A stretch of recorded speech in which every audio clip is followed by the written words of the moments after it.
Good evening. First of all, I want to apologise for not streaming the last couple of days. And to be honest, I don't feel a lot better today. So, is there something wrong with me? No, I'm just really tired. And the fight is on, and I've been a bit stressed, and I just get to the evening, and around this time of night, when I would normally stream late, I have been incredibly tired.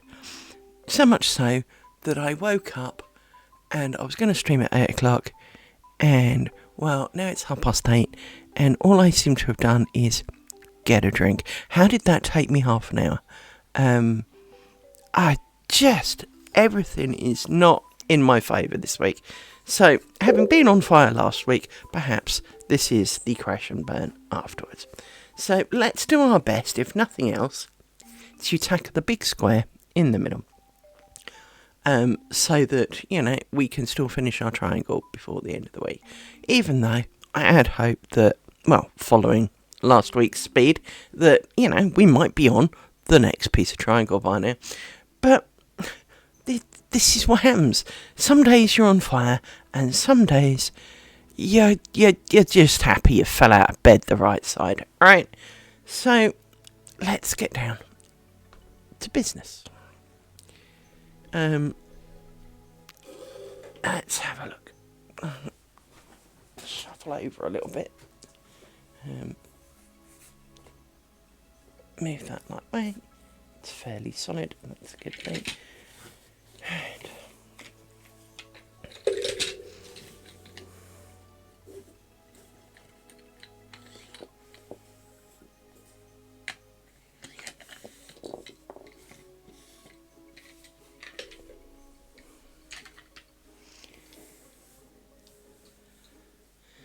That's far too long. Let's sort that out.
Just click on, quickly check something.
going to be one of those days where all I do is shorten bobbins.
You know what I really wish I was doing?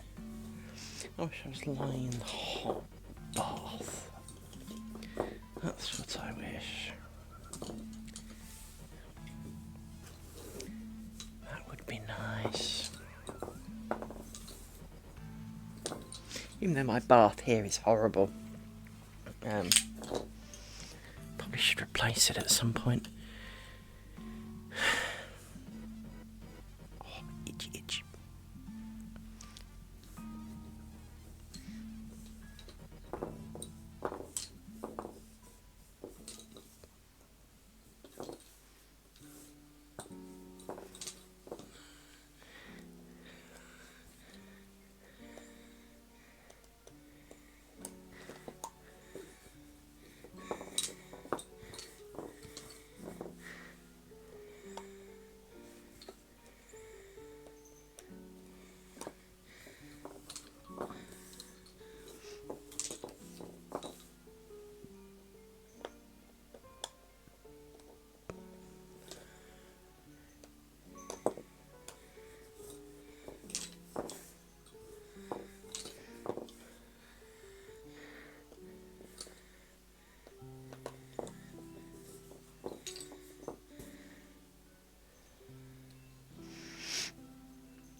before you do it wrong.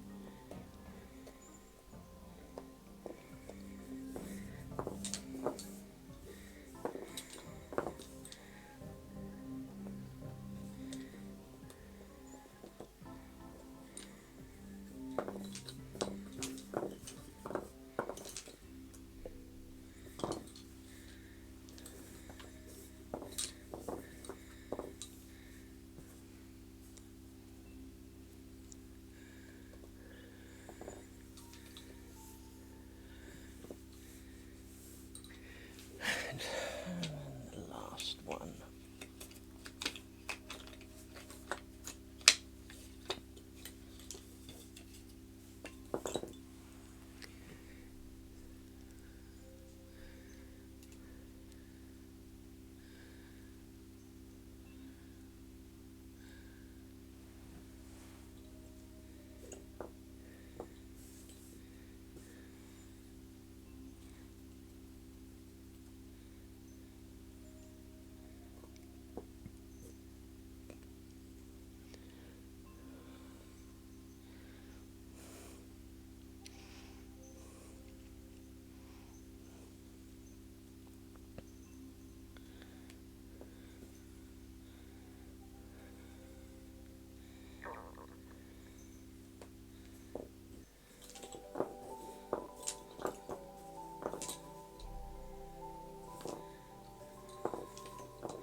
What the hell am I doing? No, that is right. It just looked really weird for a minute. Right.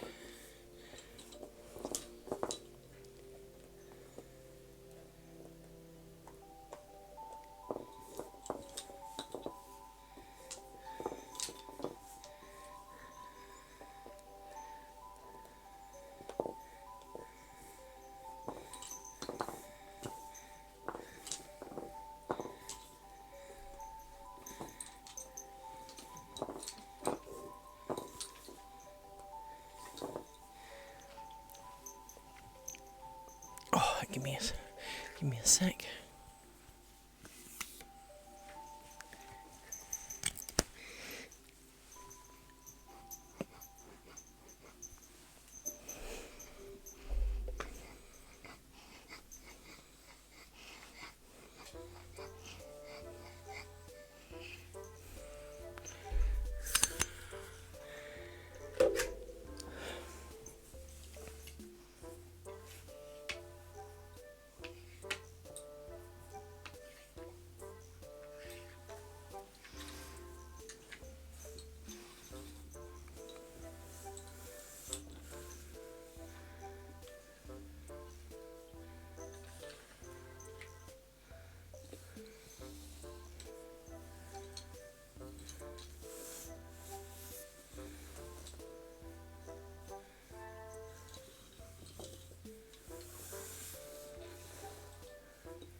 Keeps doing this. It's the only thing I don't like about these mushroom bobbins is they do have this habit of tangling, and because of this large mushroom head on it, it gets kind of stuck.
Bear with me one moment, as you're all nice and quiet. Bear with me one moment, I just need to do something. So, where you're dead.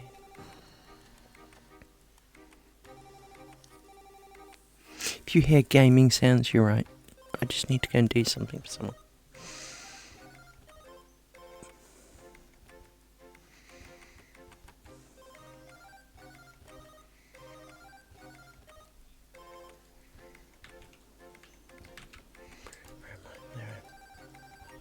It's really weird because that should be playing through my ear, but it obviously hasn't moved on, so hence I apologise. Yeah, let me just go run my little butt over here. They've got frogs. You've got... Oh, it's a rat. Okay.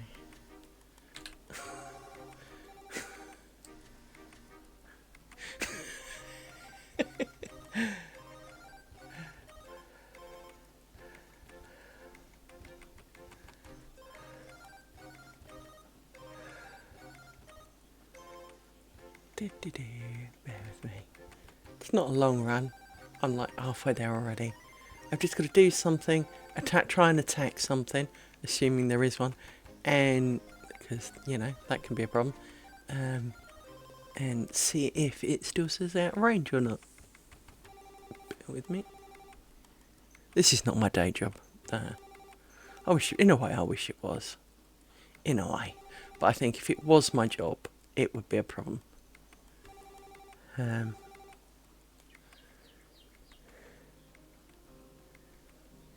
Oh, there are some.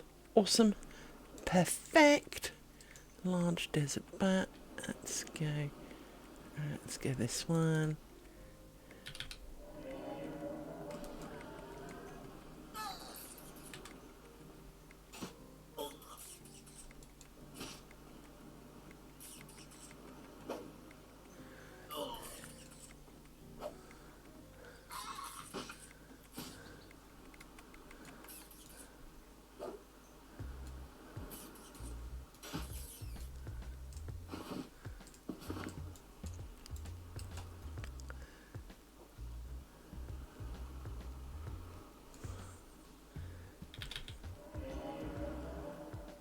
Do this to check.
That's that sorted.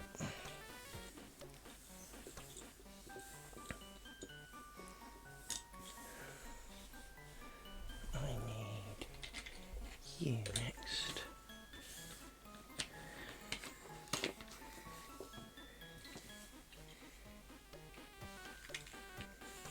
This doesn't feel right.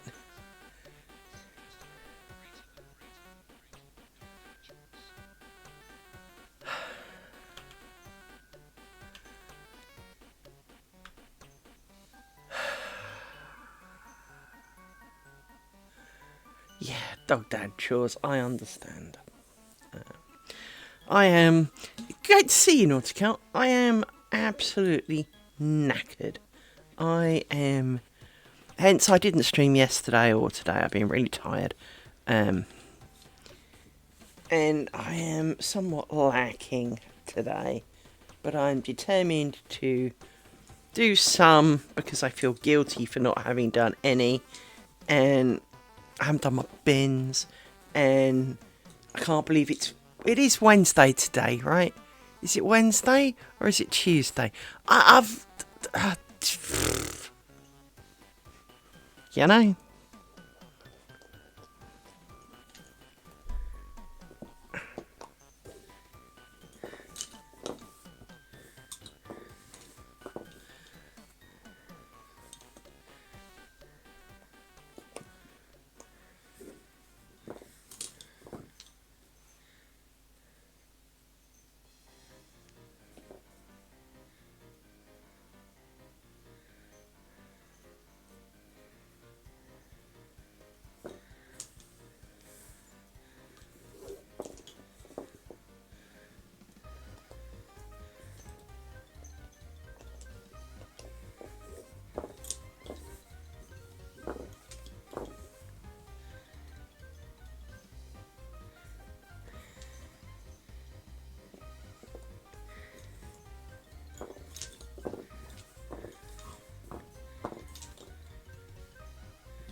No worries, no worries. And it is Wednesday. I thought it was Wednesday. But you know how like you think of something and go, yeah, it's this, and then your brain goes, but is it? And that's it. That now you have no idea. Now you're not so sure. And clearly my bobbins are not going to tell me the answer, so.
So yes, Naughty Cat, if you can still hear me. I should have put my cardboard out today, but I haven't because I've been tired. And once I got off work, which was so I got off work and I fell asleep, like I crashed, like I just switched off for best part of 3 hours. So and I'm still tired, and I will sleep properly later. So I am struggling for some reason at the moment. Had some news today that annoyed the crap out of me. Looks like, well, I mentioned the other day that this month, as it's now April, is potentially bonus month, and I was all excited. Well, let's just say we've had to rein that excitement in, because our company have paid bonus, but not the amount that was expected.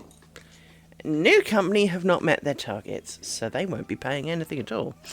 So instead of being really fat and happy, I mean, got something better than a kick in the face, and I don't disagree with that. But when you helped previous company earn their billions, and because it was billions, and they give you basically nearly half what was the deal,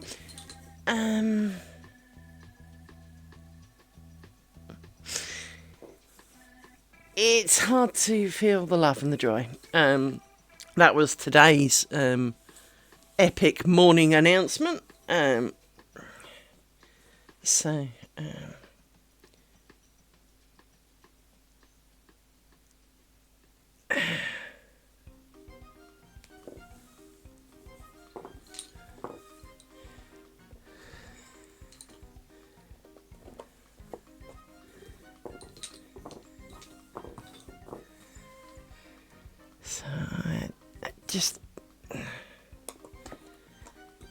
I've had a lot of today trying to sort stuff out and reassure a couple of co-workers, because these things matter. And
Why are you so short?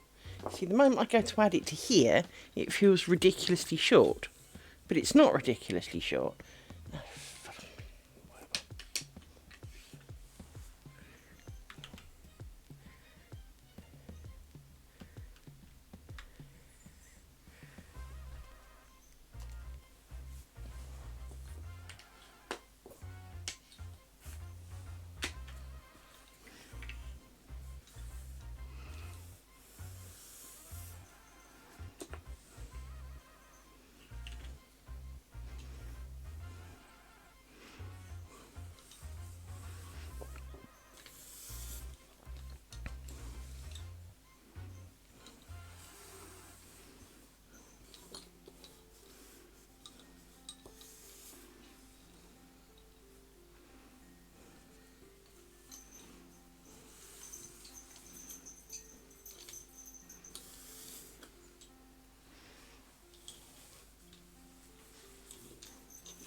That sounds like a plan.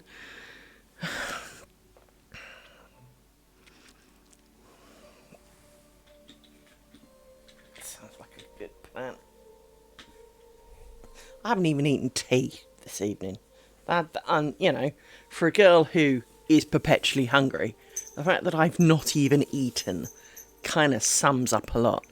Actually, that reminds me, I do need to keep an eye on the time, for I need to place my Tesco delivery thing.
My work phone's having a paddy. What are you pinging about now?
Let's put you over there for a minute.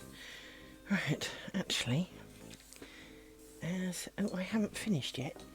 You complete and utter stupid muppet. That's how well today is doing. I need to join these two together.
This does not add up. Why does this not add up?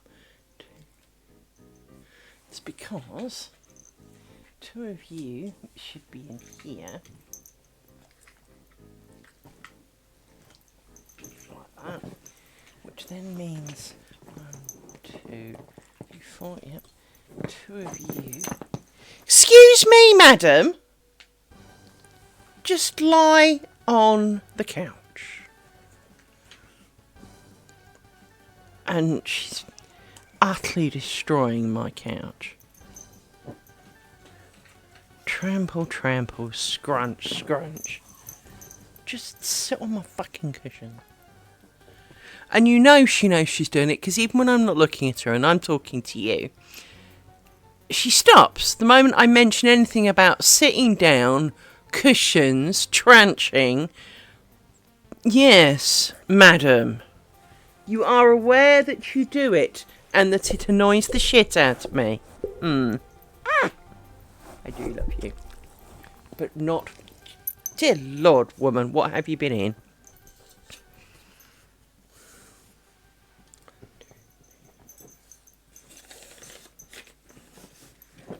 Just sit the fuck down. Thank you.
Did I add one?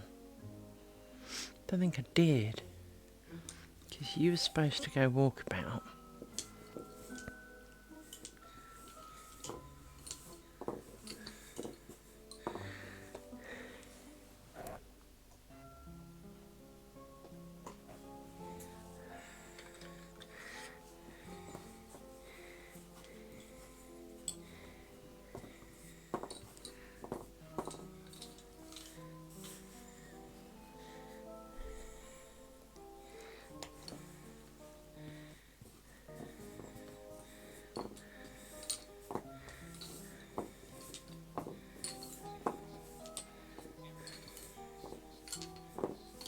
Well, yeah. I mean, like everything, it is a bonus. It is, you know. But when you've been promised basically twice as much, and when the day comes, it's a bit like, hey, Nautica, I'll pay you X grand to come and do my kitchen. Okay, says Nautica, I'll take that offer. So he comes and does my kitchen, and then I go, yeah, actually, I'll pay you half of that. Excuse me? Yeah. So, while it is a bonus, I did all of my end of the bonus. You know, I did my bit.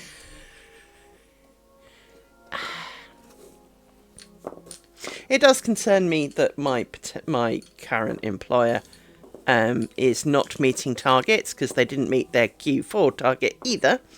And they hand out their bonuses as quarterly chunks, and they don't make up for it later. So it's not like, you know, let's say we make quarter two and they'll go, well, here's half your bonus to catch up for the fact that we've, you know, caught up. No. So, yeah. Gone from a company who makes billions to a company who barely makes millions.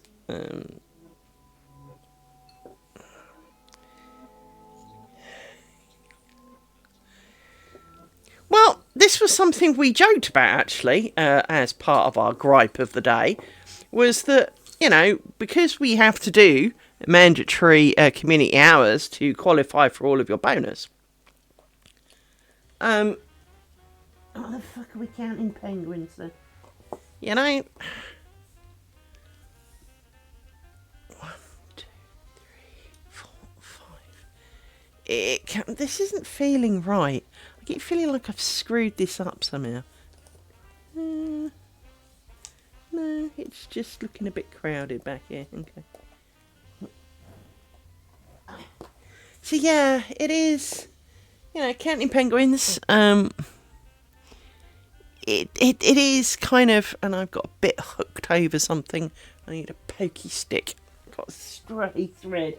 It's going to be a wonky loop if I don't grab it. There it is. Now, of course, it's not round the one pin that it needed to be round, but it was round pins that it didn't. There. So yeah, it is. Now, as I said, I don't mind doing community stuff. In fact, I strongly agree with in fact, I'm going to just take this pin out because this is just not being tidy, and it's giving me anxiety that I've screwed it up, and I'm already capable of that without the assistance. I do agree with doing community time. I disagree with the forced, but I do agree that, you know, if you allow for your employees to do community time, this is something to be heralded. But, and obviously, because it is done during company time, there is considerably more chance of it's not like I can't do it because due to family commitments or whatever, right? So, you know, the fact that they say you can take 11.5 days a year off, effectively, doing community stuff, I'm all for that to a large extent.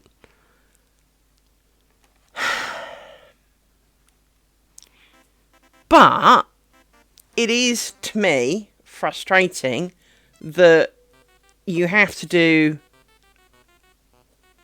community days to get your bonus. I'm sorry, I thought the whole point was to do work. And especially when you're not meeting targets, perhaps if we were working and not giving away, I mean, I'm a girl for numbers, right? And let's say you have a company of 200 people. If you are saying that they can do up to 11.5 days a year, effectively, let's round it up to simplify matters. So that's 12, 1 day a month.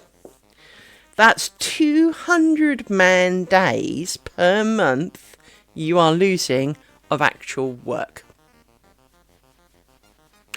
200 man days.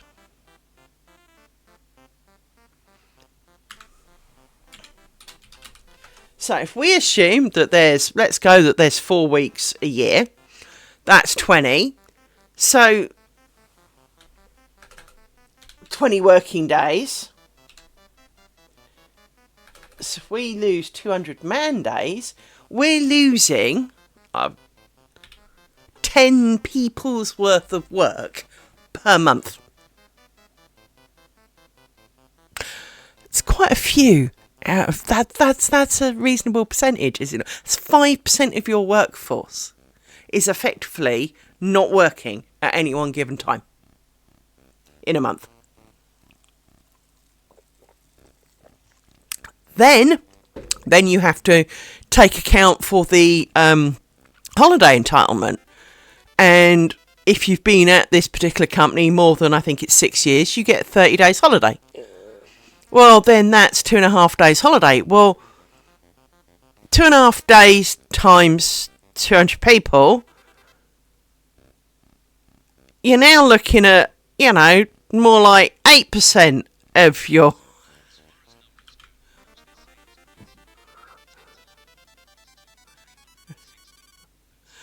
Well, yeah, but I mean, think about it. If you've got... Each person is entitled to do 3.5 days not working a month. That's quite a lot. And then that doesn't take into account anything else. Training. If you take the best part of 3.5 days, well...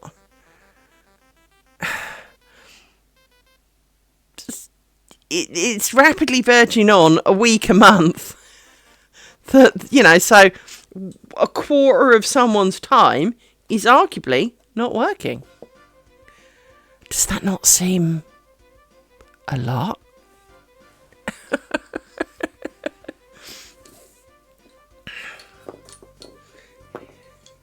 No, this is not right somehow. I know it is, it just doesn't look it again.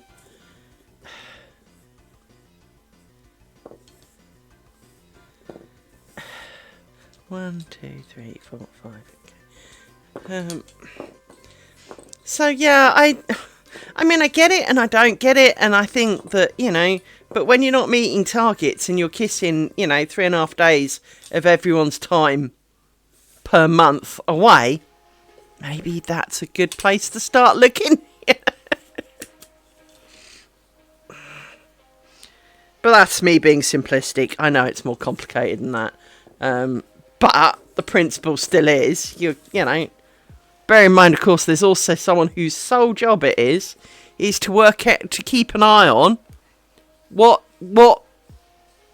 community days we do. So that is someone's job. You've paid a whole person just to check that people are doing their community stuff. Hang on, got a sore eye. Gonna put some drops in it. I get manky eyes, and then they get itchy and sore. There we go. Right. Did I add a pair? I think I did. 1, 2, 3, 4, 5. I did. Good.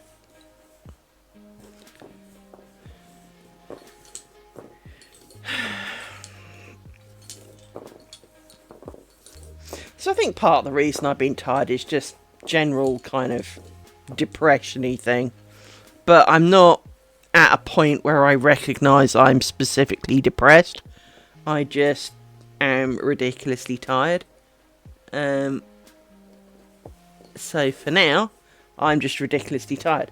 It may or may not be depression, of course. I may just be tired. I may be going down with something. It could be a whole plethora of things. But most likely it's a level of depression. So, especially as there is something I would like to do, I would say it is depression.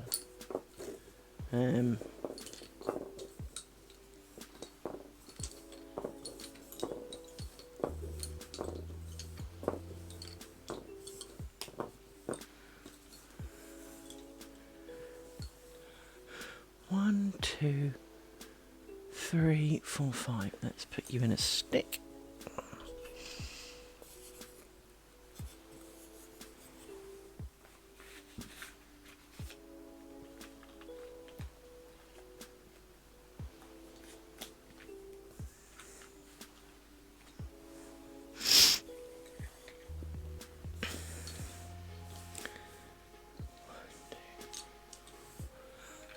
I also got pulled into a meeting yesterday about something that is not my responsibility, but apparently I'm the only one who'll bother answering, which didn't cheer me up, so, for obvious reasons. Because, of course, the people who should be responsible for it aren't doing their bit, but somehow you just know they won't get told off for it.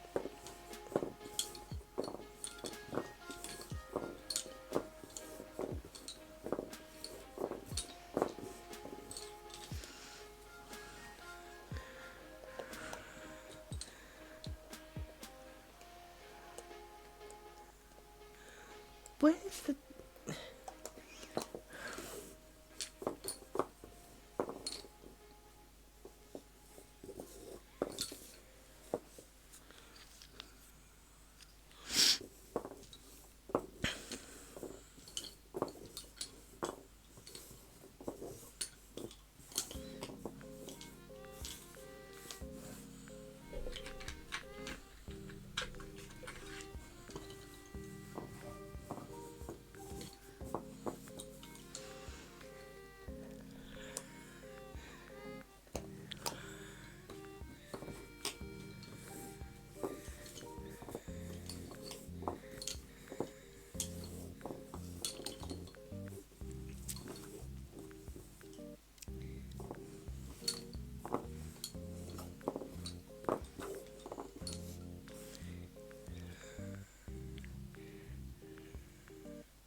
So yes, I do apologise, people, if I am not particularly entertaining today.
That looks far too many. 1, 2, 3, 4, 5. No, it's not. Okay. It just looked a lot. It looked like 6.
edges.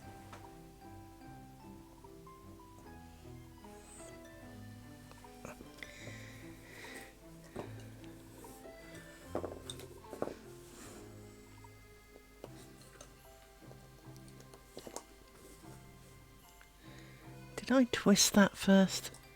I thought I did. Let me check. Yes, I did. Good.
Oh, I've got a rough nail. Hang on.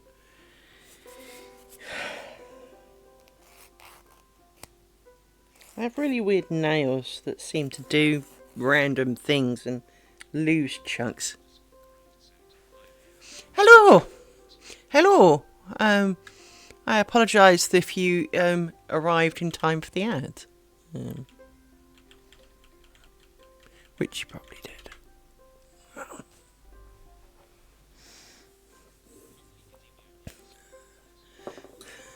Yep, as I thought. Yeah.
you're lucky. It could have been 3 minutes. So, hello, welcome back. How are you?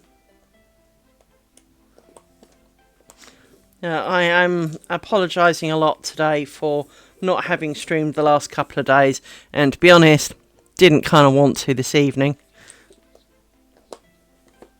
Good.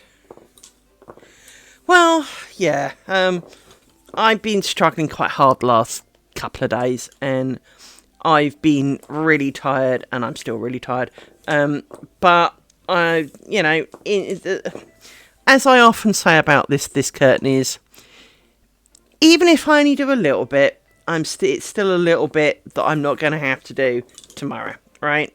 And because I am, it is a really long-term project.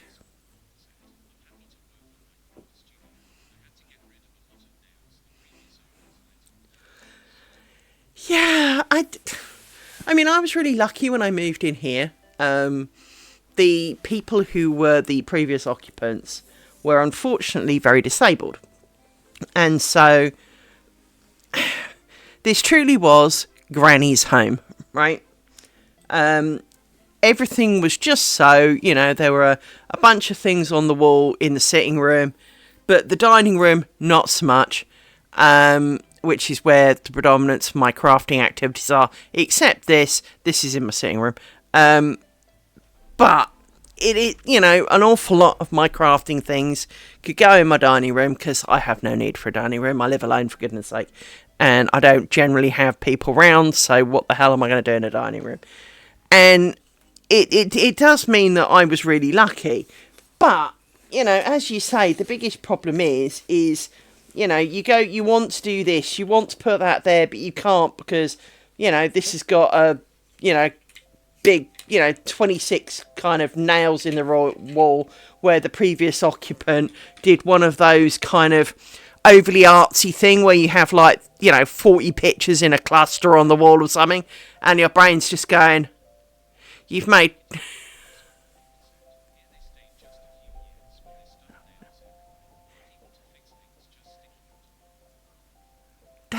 That's just...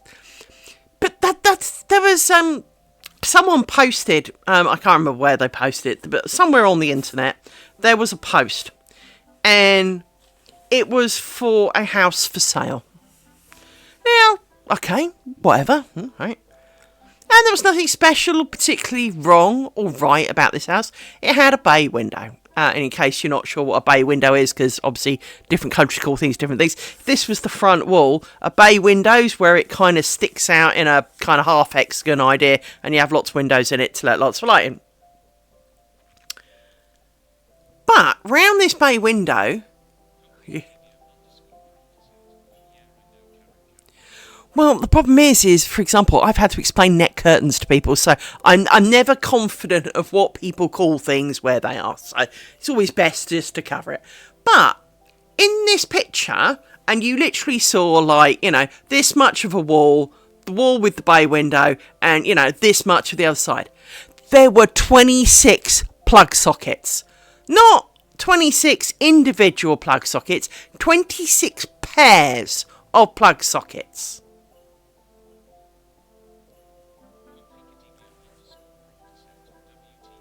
Exactly. Now, we all know that as a general rule, there are never quite the right amount of plug sockets where you want them and all of that. But then there was another picture and there were 20 more the other side of the room. What the heck were you doing in there that you needed the 40-something pairs of plug sockets for? What the actual... I'm sorry. I'm an electronic girl. Everything I've got is electronic. Everything I need needs to be plugged in. And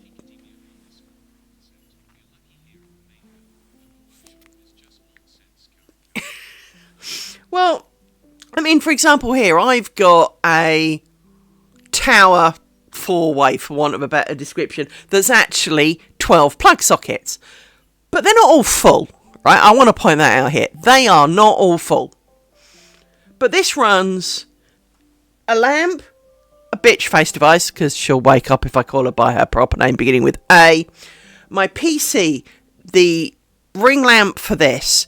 It runs my monitor. It runs a printer. It runs my laminator. They're all plugged in. They're just not in use, right?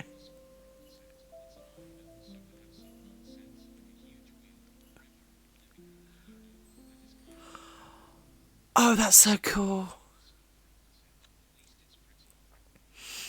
Um, I I grew up on the border of Devon, in the UK, and one of my favourite places to go was a mill that had a big water wheel, and the water wheel still worked. And it was attached to, as you say, a big mill, and they've kept it all as a little museum to how it used to be. And it was a flour mill, but that picture to me is of times of joy. Now I can imagine that in your living room could be a little bit. Have you considered making it work?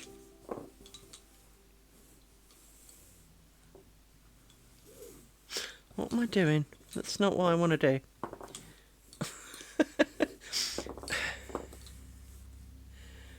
Now, okay. I associate that watermill. Well, first of all, the sound of a little rivery, streamy thing is really soothing to me. Where I grew up had that, and the bedroom I slept in, you could hear the brook from where I slept, and so I associate trickling water with peaceful sleep. I know most people.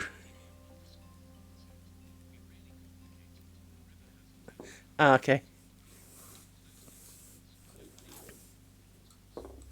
Oh, it's a bit of a shame. I mean, such life is as it is. As you say, one of the big problems you will have, however, is the wheel will degrade because it's not in use. And that can be a bit of an issue. But the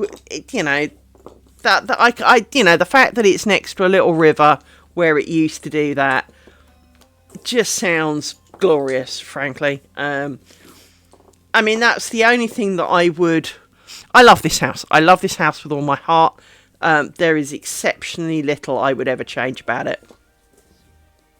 Yeah, there's very little I would change about the house I'm in now. There is a river out in the field behind us, but it's just far enough away you can't hear it. If it could be, well, in some ways, and I mean this, with all the right intent, in some ways it is just as well. It is a bit further away, because in 2007, where I live, in the general terms of UK population, which is in Gloucestershire, we made global news because basically the entire county flooded. Very few parts were not flooded. And we made, as I say, global news. People had heard and seen pictures of the flooding around here. Now, I lived in a different house at that point, and my house was dry. This house was not quite yet built. It was, at the time, being built. And this looks so wrong, because this looks... See, look, it's come out of the wrong pin. Why is... it's because... Fuck off. It's supposed to be you two together. That's why it looks wrong. So, this house hadn't finished being built in 2007. It was in potentially the process of being built. Let me put you away to get back in the right routine of it. Now, the area that I am in flooded in 2007. Well, so did the whole frigging county. Let's not, get too overexcited. For there are bits of Gloucestershire that flood 3 or 4 times a year. And there are houses on them, which is stupid. And a girl I used to work with, she left,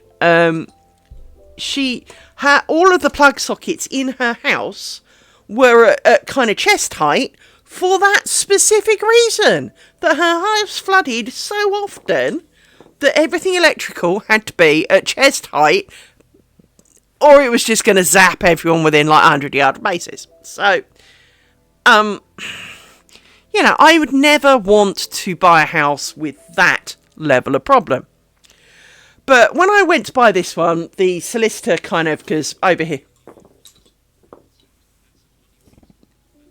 it is a funny reason, but at the same time not funny if you live there, I'm sure, as your couch gets trashed, 3 or 4 times a year, or you've got to discover a way of carrying it up the stairs, 3 or 4 times a year, which would not be highly practical as someone living alone. But, so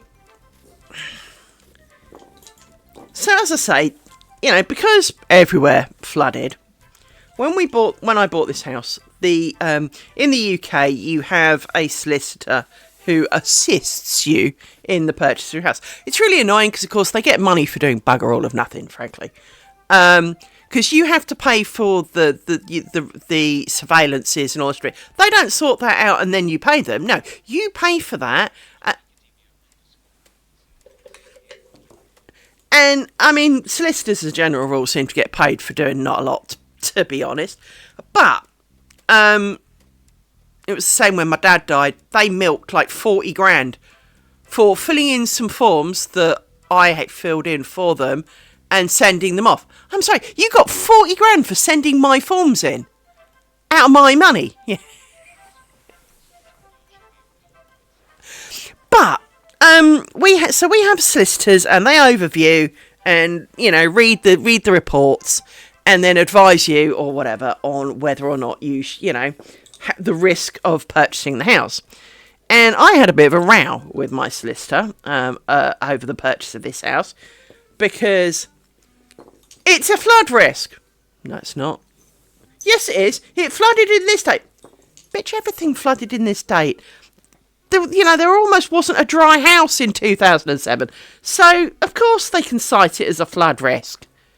It has not flooded in, since then or before then. So, I'll worry about it when I start getting wet, right? Then it was, but there aren't any water drains in the road. Really? As I send him a picture of each, because I can be this petty, each of the kind of 15-inch land drains that exist in our road. Because they're normally British road drains are kind of that kind of square. These are, huge. A small child could fit in them. Very much, it style. They're not open. They have grates on so that children and things do not go in them. But they're huge. If you took the grate up, almost an adult could probably squeeze in there, right? Some adults, at least, could squeeze in there. So, can we not be pretending that this is actually, worse than it is? You're winding everybody up, and saying that, it's a flood risk. Oh, there's nowhere for the excess water. There is, honey. If the guy who reported it wrote you a report and said, no, there isn't, well, as it's right next to my driveway, and there friggin' is, right? So I sent him some pictures of that, and it was kind of like, you're out of line. There are plenty. Bat out of it, right? And then there are other things like, because of where I live, there are 2 other houses in the road, but there were access for 2 other houses onto our road. Well, apparently so, yeah.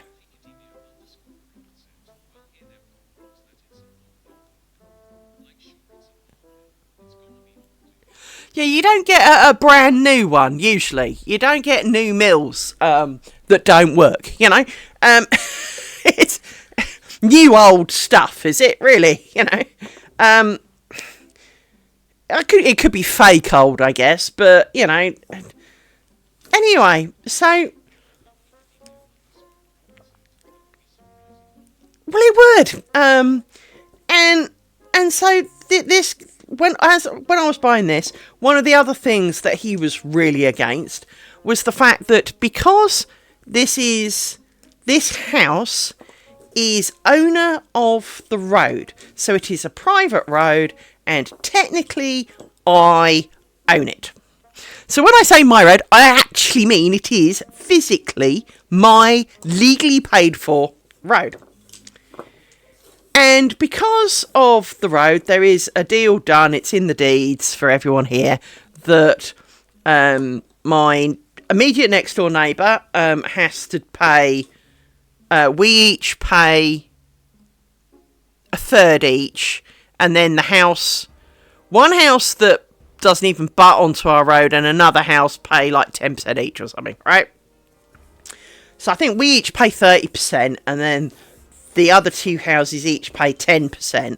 But one of the houses split off part of their garden and built a bungalow on it. And, well, obviously the deeds were not updated, so the bungalow doesn't pay towards it, but the house whose garden it was has to pay. But technically they're also not in our road because they also butt out onto the main road. And the house whose land this originally was associated with, because it was farmland, have their back gate onto my road. The problem is, she still has farm working equipment, and her son drives his monster truck. It's the only word for it, because it's got 7-foot wheels. Monster truck of a tractor round here through our road over the speed bump, right? Past the houses, but they do not contribute towards the road. But they've also got a path out onto the main road, which they never use. And I do mean never use. When she goes out, she comes out of her back door, she doesn't use the front door, she comes out the back door, gets in her car, drives down our road. For which, arguably, I actually reckon, because I have read the deeds after all, it does not say I have to give her access to that. Now, we do, as part of the deeds, have to give access through our land, should it be required in an emergency. Well, I was thinking of one of those gated community style things. Getting a gate with a push button and only giving widgets, because there's no point doing a long cable to it, giving widgets to each of the houses that count, right? So the three of us who technically have pay for the upkeep of the road, we get a widget. Everyone else, I'm sorry. Basically, because, to be honest, the most of the damage that comes from that road will be from the farm equipment, yet they're the ones not paying for it. And me and my neighbour, because we're at the end of the road, we have to pay the most, which was, outlined in the deeds as to why we're paying 30% and not the same as everybody else, was because, well, you're at the end, you're using more of the road than the rest of them. So how come her ladyship, she's not a lady, but, her ladyship who owns the big house, as I lovingly call it,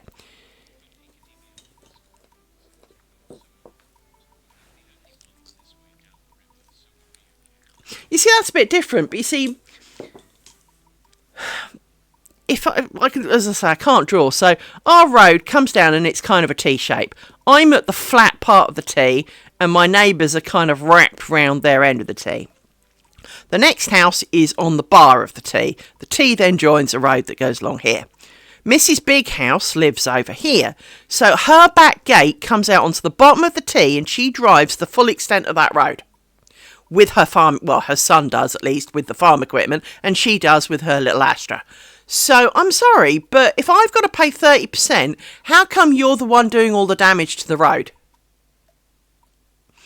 And not paying a bean? And by the way, she really, really hates that I call her house the big house. But if I tell you that basically, if you added the three of our houses together, it still wouldn't amount to as much house as she's got. And these houses are not tiny. I do not live in a one up, one down kind of house. This is a 4-bedroom detached house with a garage on the side. So it's not tiny. I mean, it's not huge. You know, there aren't wings and stuff. But her house has almost got wings, you know? So let's not be pretending here that Mrs. owns, basically, she owns all of the land in the village that I live in. She is minted. And obviously, she's also 90-something. And one day, this poor woman's going to die. And I kind of dread it. We all kind of dread it. Because I'm not sure her son will be pleasant to have in the house. I know that certainly he has a problem with my neighbour. I don't think he has a problem with me, because the one time he came round to say, sorry, I'm going to be moving my farm equipment really early on, and I went, that's all right. And he almost looked kind of like, what do you mean that's all right? I went, I'll sleep through that. And I went, I grew up in the country. Unless you're going to hit my house, I'll sleep through that. And I do. I usually sleep through it. I've slept through all sorts of things. There was a crash on the motorway, which is a reasonable step from here. But there was a crash on the motorway one day. And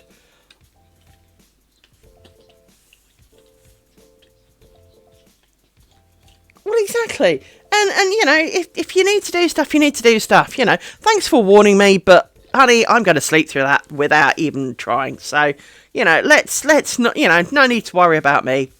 You know, fine, you do your thing, right?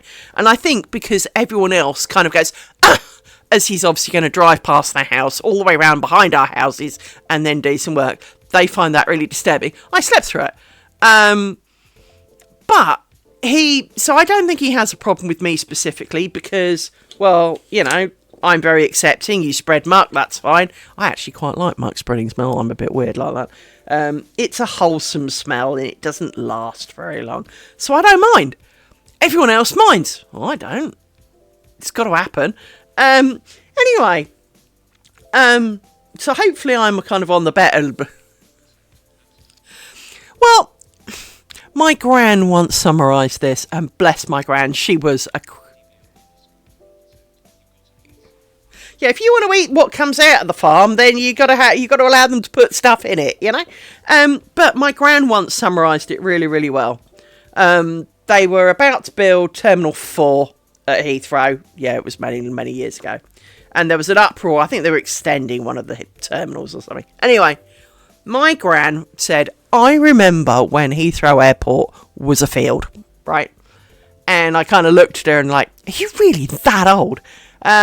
The answer obviously was yes. But she remembers when they basically formed Heathrow Airport. She's dead now, by the way. So, you know. But she was sitting there and she was saying how, you know, you get lots of these people who moan about living under the flight path. And to be honest, I lived under the flight path, and I can tell you it is. When I mean under the flight path, I mean right under the flight path, not far from Heathrow. So they were kind of brushing your roof tiles as they went over, especially when it was in the days of Concorde, because Concorde literally flew over my house, and in fact over the place of work I was at, which was a mile further away, and well, you could hear it coming, and you'd kind of say, "Oh, I'm sorry, I'm going to have to go silent for a couple of minutes now." Why? Concorde. And even over the phone, so obviously we all know that you know, you hear background noises over a landline phone, right? And you'd be sitting there, and then there'd be this, and they'd kind of go, "What was that?" And I went, "Concorde." Oh, because of course it's in full reverse frigging thrust. It's gonna be loud, you know. It's slowing down, dude. And so yeah, you know, you knew when it was coming. You could hear it coming. Plus, it was the same time every day, and you know, but at the same time, it flew. Kind of like, you know, stick your hand out the window and wipe me, you know, can you knock straighten that roof tile for me, cheers, kind of level. It was noisy. And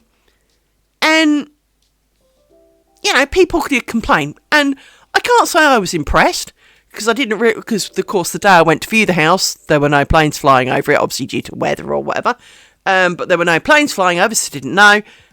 What I also didn't know, because when I said, what's the other side of that fence, because there was a car park in front of the house for some flats, and I said, what's the other side of the fence? And they went, oh, it's a park. Okay. Well, drainage works, read sewage works for the rest of us, because if your drains smell that bad, you've got problems. And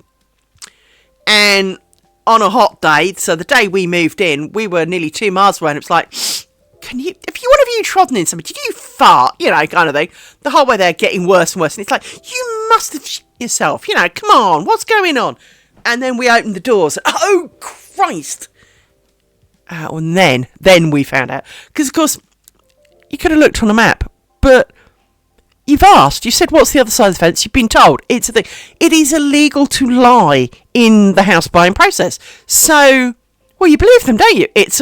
No, it wasn't a park. The park was, a mile up the road. This was a sewage works. And, yeah, I fell for that shit. So I didn't fall for it this time round. Because, well, hello. But, the being under the flight path was no joy. But I never really complained about it. I got used to it. I also got used to the smell from the sewage works. It was hard to get used to, so you'd come home, open the car door and go, oh, Jesus Christ. And then about an hour later, you'd accustomed to it. And over the weekend, you didn't even notice, because, of course, you've been there all the time. You could smell it all the time. So your brain just kind of locks it out. It's hard to imagine, but it does. Even when it is stomach-churningly bad. But my gran had a problem with all the people who used to moan about Heathrow. Because 99.9% of them will have moved in there after it got built. So, it's not like they were living there and Heathrow got built and how dare you, it's in my backyard, I object.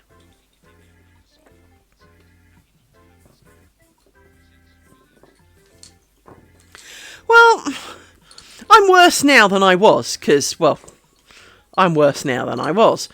But this whole flight path thing, she had no respect for any of them because, well, you moved into a house.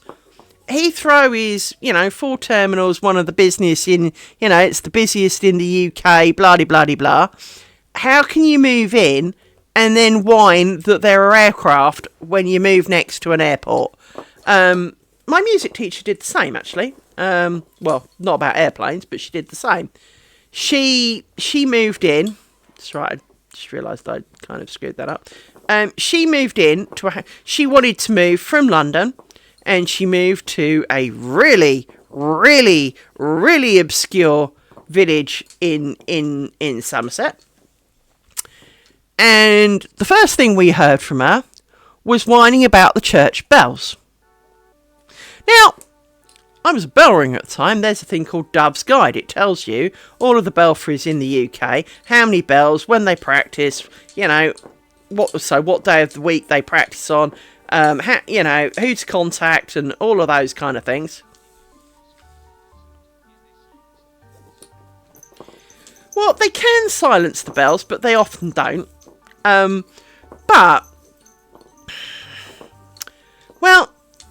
If I tell you that my music teacher bought the old vicarage, which is basically a lean-to against the church,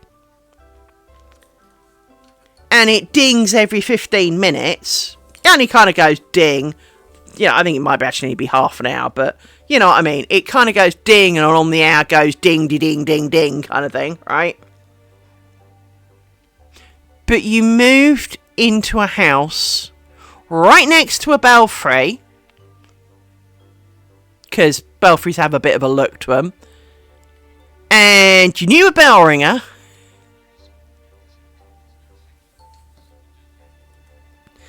Well, but can you imagine? Again, it'll be a bit like you moving into your house that used to be a watermill and whining that there's a river next to your house and that you can hear water.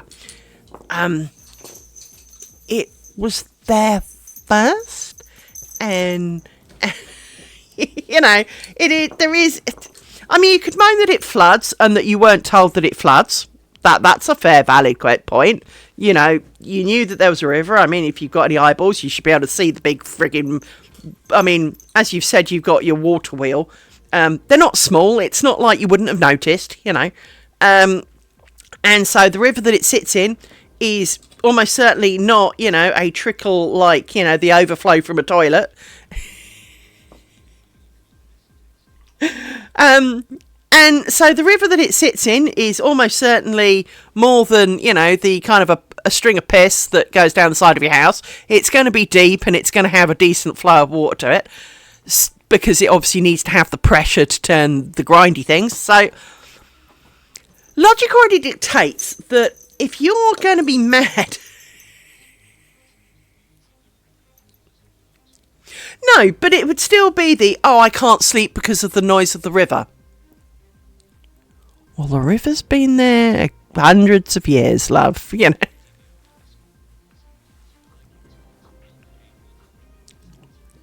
Well, this was the thing my gran had. My gran's house had a river on it. And it never flooded. I mean, occasionally it got a bit higher. But, it, you know, if anything, it was like, you know, it went maybe an inch over the edges of where it normally did. Woo, right? There were other places where it flooded, but not near my gran's house, right? Because obviously it was, you know, it went more than one place than through my gran's house, right?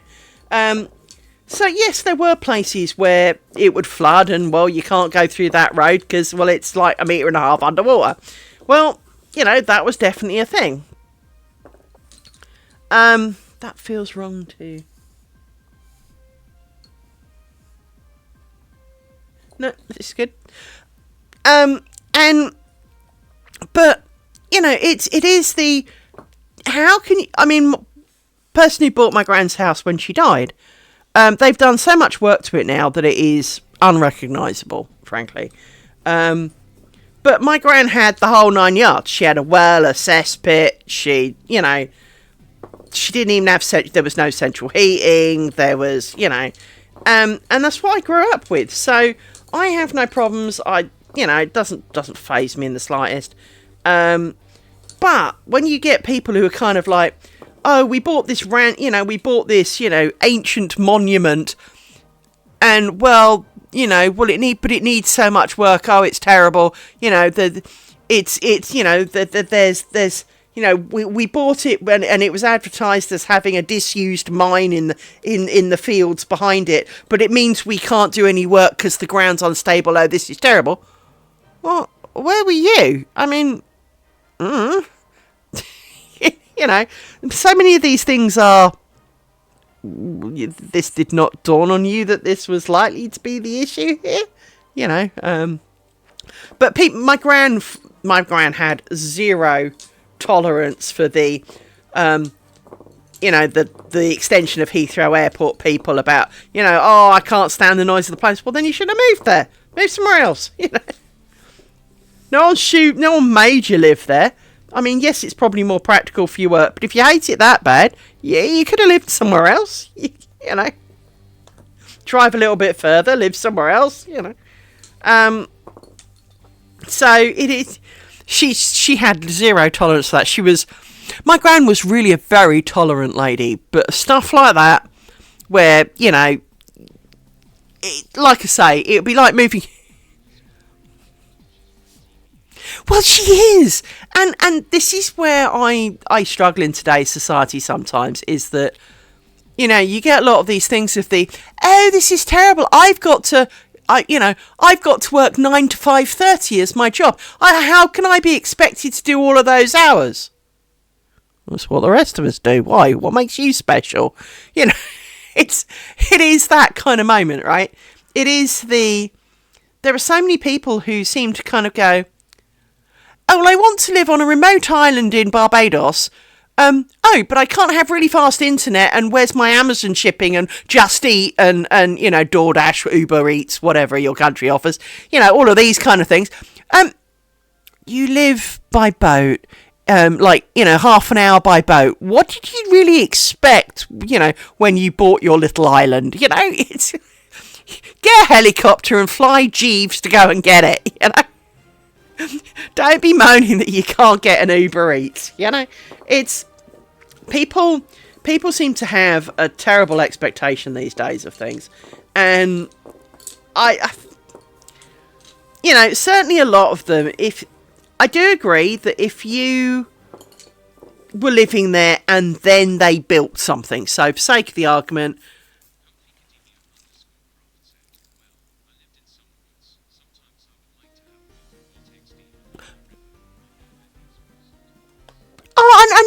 I mean, don't get me wrong. I mean, I live alone, and there would be sometimes I would sell a body part on the black market if it would mean someone else would cook me dinner, or someone else would get me a drink, or if I'm feeling really sick, that someone else would do the dog things, right?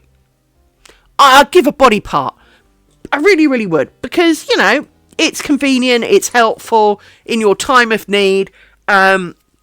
You know, I'm really lucky here is that although I live in a village, there are quite a few places that will deliver here. I am not that far from population.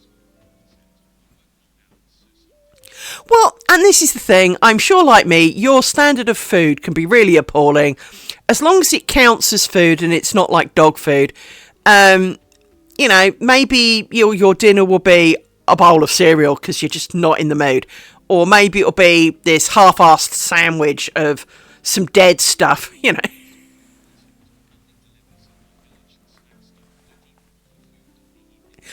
Well, exactly. And so, you go with what you've got.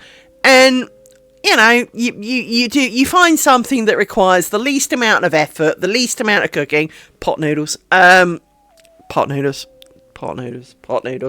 Because I haven't had tea yet. It's 11:15. And I haven't had tea yet, because I'm struggling today. And I am hungry.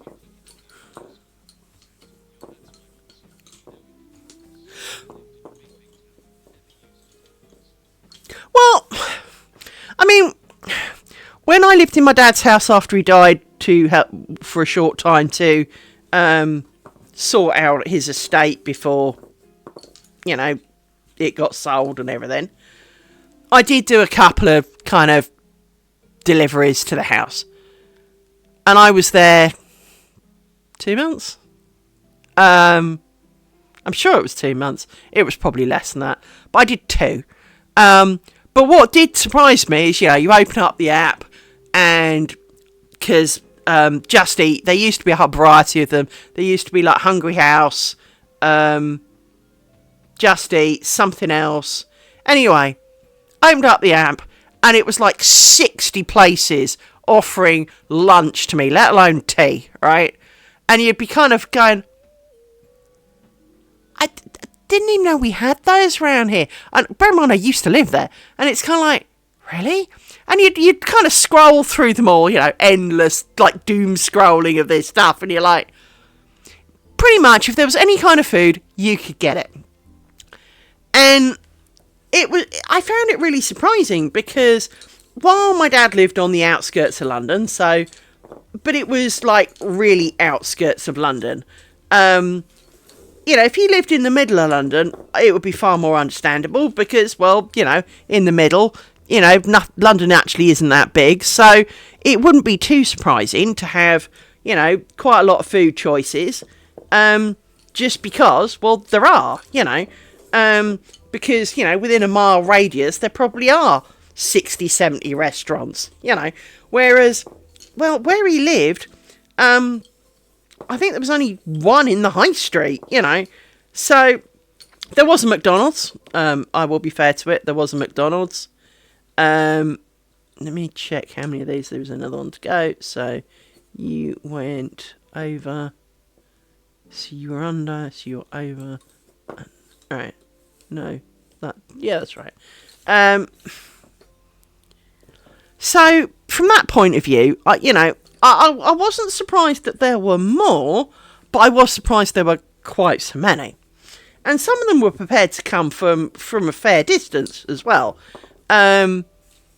So, my dad used to live in Ruislip, and I'm talking 4 or 5 miles away were prepared to come. Round here, they won't go more than 2 miles, right? And so, making a 5-mile radius encompassed quite a few other places. So there were quite a few places on, Just Eat to order dinner from.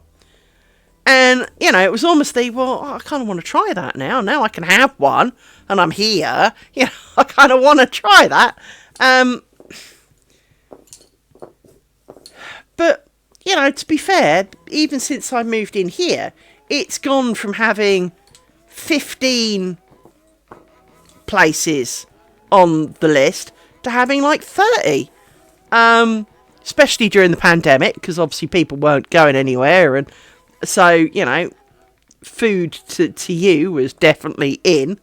And so I do. I do generally once a week, I will confess. I do the send food, love and kisses, Liz kind of thing. And food comes to the door. But this is my treat for making it through the week and my reward to myself, while I can afford it, to have an easy Friday night.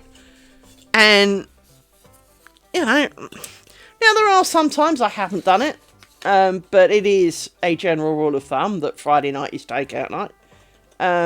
Because, I do like some things. I was gutted last week. So on Friday, I went to the app and I looked at my favourite places, because you like everything, you get favourite places. And a place around here does nachos and cheese and jalapenos in a box, right? And it's really quite cheap. It's like £3.50. So it's barely the price of a burger, right? A cheap burger, that is.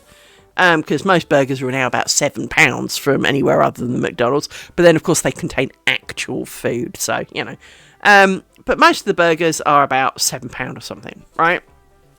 But this nachos and cheese is £3.50. So it's like half the price of a burger.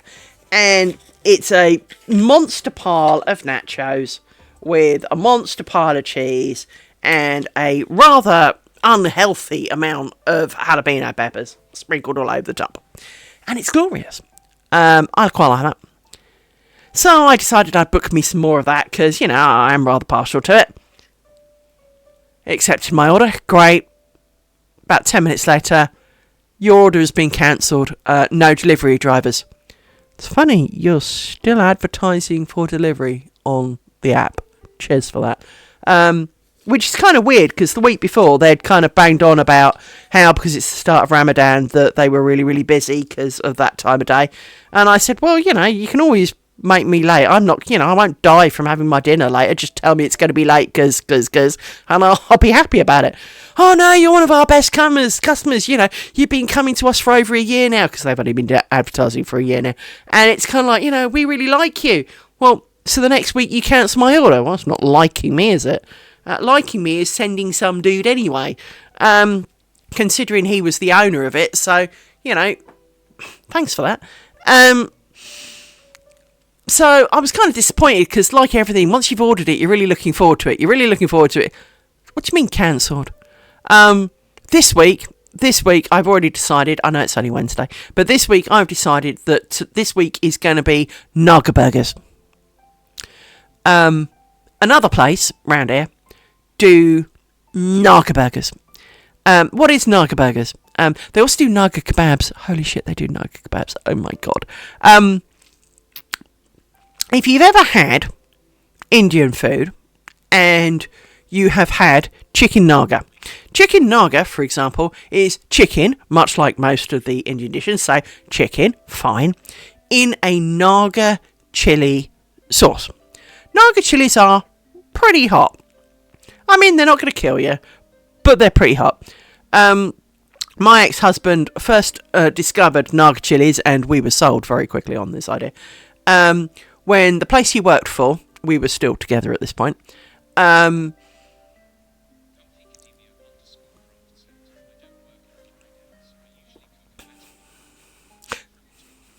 Well, you see, I work half days on a Friday, so for me, the weekend has started on a Friday afternoon. So to start my weekend with a really relaxing no-cook Friday works on a similar level, right? Because I've cooked pretty much every other day of the week, and I will do especially harder on a Sunday and all the rest of it. But the truth of the matter is Friday is lazy day, right? And why have I got packets? I've got freaking dog kibble in my pocket. I'm chucking it on the floor and the dogs aren't noticing. It's funny.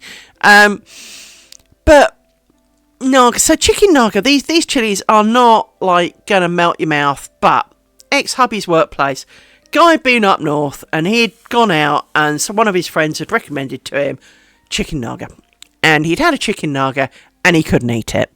But knowing that my ex-husband liked really spicy food, and wanting to share, because he wanted to see if anyone else could eat it, because he was obviously feeling a bit of a girly blouse kind of thing, right? He bought a couple of punnets of chicken naga back for people in the office. Out of an office of nearly 30 people, 29 of them were crying because of the naga chilies, while my ex-husband was picking them nom, right? Anyway, a little while later, probably a month or so later, because having had this, we were talking a lot about chicken nagas and how interesting they sounded. We went to our favourite local Indian restaurant, which unfortunately is closed recently, which is a bit annoying. And when we looked at the menu and went, "Do you have chicken nagas?" And they went, "Well, yes."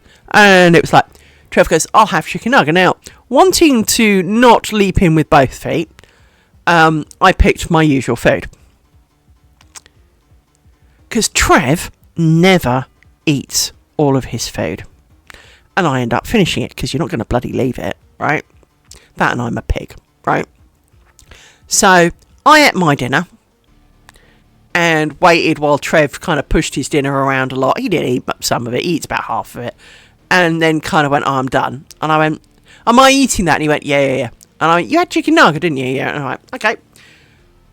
Chomp, chomp, chomp, chomp, chomp. And I went, "You need to take a picture." And he looked at me funny, and I went, "You need to take a picture of a girl eating chicken naga for your co-workers, because they all cried, remember?" And he went, "Oh yeah." Nom, nom, nom, nom, as I finished. And of course, the next time we went, we both had chicken naga. And I would regularly order chicken nagas from them, because they were a glorious thing. And so when they died off, I was kind of upset, because, well, where am I going to get my chicken nuggets from now? And now I've discovered this place. And as I said, they do naga burgers, which is bun, burger, a big healthy dollop of naga sauce, burger top. Oh, the gloriousness. I told my neighbours that they did naga burgers, and that they also are fans of spices and chilies, and I recommended it at Christmas, because I just discovered them before Christmas, and I'd had a couple, and I was dead happy. And I was sitting talking to her, and I kind of went, you both do spices?" And she went, "Yeah." And I went, "You need to try this lot. They do naga burgers." And she looked at me, and I went, "Naga chili burgers. You haven't lived." And she was like, "Oh, I'll have to tell him of that. Oh yes, that sounds really good." Anyway, I don't think they did it that night, but I think they did it the following week, because they tend to do the same as me on a Friday night. And I got back, oh my god, naga burgers. So the word has spread. Naga burgers are in, but they also do naga kebabs. Now, kebabs, I think, are primarily a British thing. So you have a piece of bread, a token effort of salad, disappointingly, what a waste. All we need is the onion, mate. We don't want the friggin' lettuce, because the chili sauce you're about to put on it renders irrelevant any other salad portion that you put on it.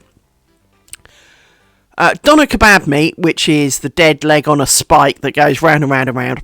And then naga sauce. Oh my god, my mouth is watering talking of a naga kebab and burgers and things. And they're not small, and they're good value, and they taste divinely. So Friday is going to be naga kebab or burger, depending on how hungry I am. And the only thing that they do that is pretty foul, actually, are the chips. Now, you can buy Madras chips and you can buy Naga chips. Now, you'd think that would be glorious because you and I are both picturing punnet of chips with a bunch of sauce poured on it. Wrong. That's where we're wrong. They're dried spices. Well, first of all, spices have to be heated to work properly and cooked and all the rest of it. These are not. These are just spices sprinkled on your chips. So it's a bit like having sawdust on your food, really. And it's not even that hot. It's just... So I don't like, sadly... Well, it is. And as I said, if it was like, because Madras, if you have chicken Madras, there is a Madras sauce. If it was that sauce over your chips, if it was Naga sauce over your chips, it would be a glorious thing. I would never order from another place again, right? I mean, occasionally I get really, really hangabouts for a pizza, and occasionally I want something, and I do really, really like the nachos and cheese. And occasionally I go for sausage and chips and curry sauce. Now, the curry sauce is not properly curry sauce, it's just called curry sauce. So, I do, occasionally have hankerings for those. But I would live happily for the rest of my life off Naga sauce and chips, Naga burgers, Naga kebab. I would live off that. If it's kind of like, if someone told me I got a month to live, guess what I'm eating for every night, right? It would be that kind of level. But the chips are disgusting. It's dried, tasteless. Well, they're not tasteless. They just taste horrible. And because I originally went with Madras chips. I thought I'd not be greedy. They're horrible. I've never had a Madras I didn't like until that day. Because, of course, it's not Madras. It's the spices they would put in it, uncooked and sprinkled on chips. No, I need the sauce, dude. Make it a sauce and you're sold. Don't know, or at least have the option of sauce stroke spices and pick one, because I want the sauce, dude. If you do Naga chips with which is sauce, or even better, Naga cheesy chips and sauce, I'll rip your arm off waving a checkbook in your face, right? You can keep the dry ones. No, pass, thanks. I'd rather eat the cardboard it came in. So that was slightly disappointing. But I do really, really like the actual, let's call it actual food. So the products with food in, rather than the side orders.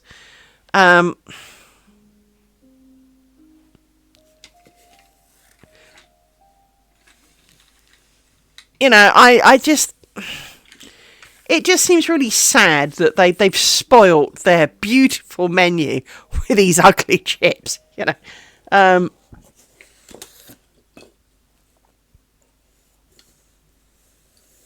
So, let's have a look. I need one of you. Cheers.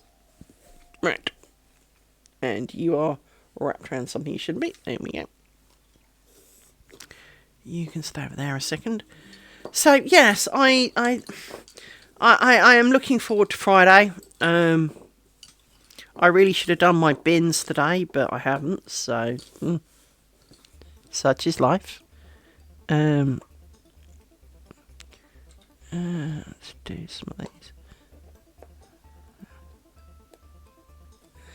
I really should have done my cardboard. What time is it? It's 11 o'clock.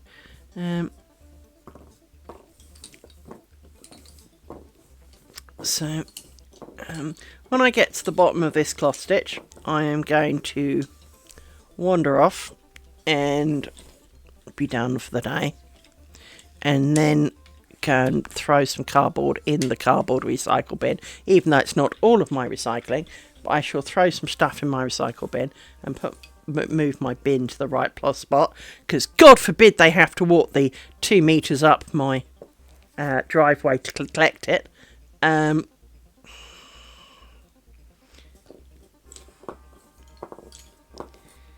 UK bin men have a really weird life. Now, I know we're not the only country to do this, but back in the days of yore, bin men would, you know, come up and get your bins. And they'd take them out of your bin, they'd empty any bin bags that were in your bin and take it away. Nowadays, we have to put our bins out on the road.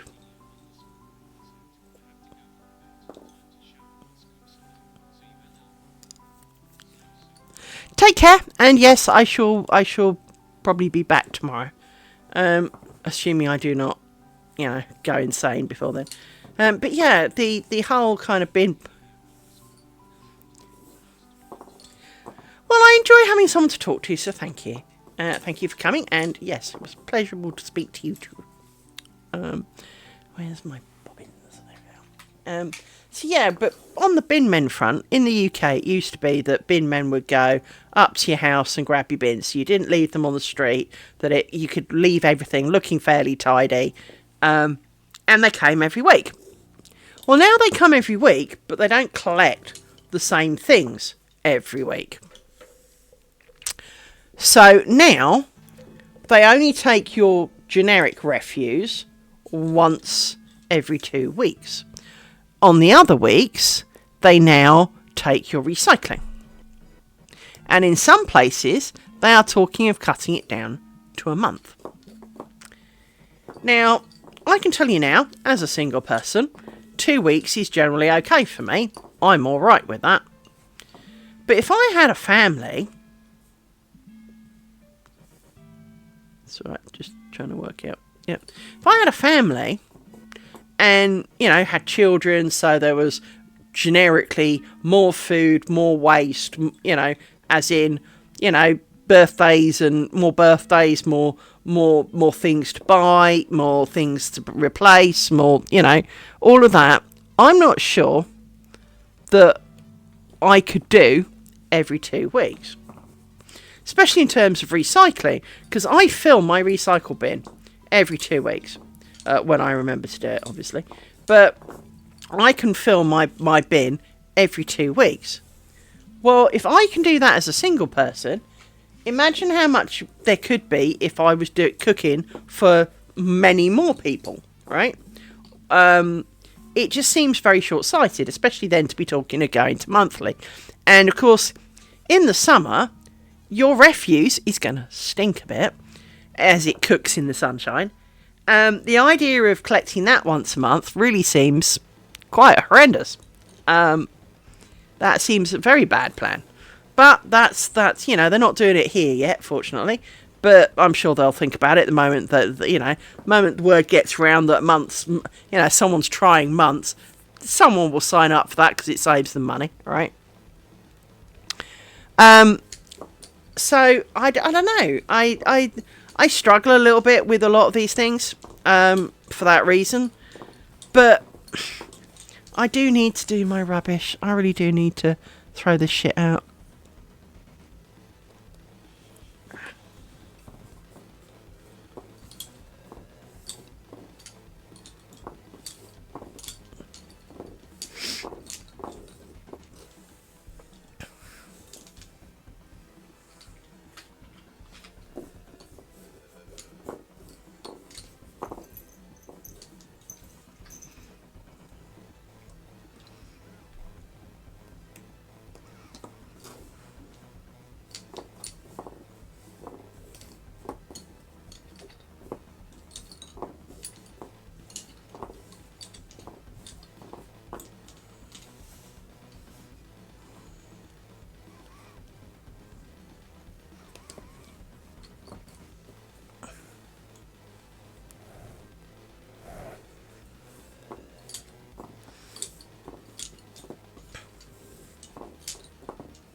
everybody.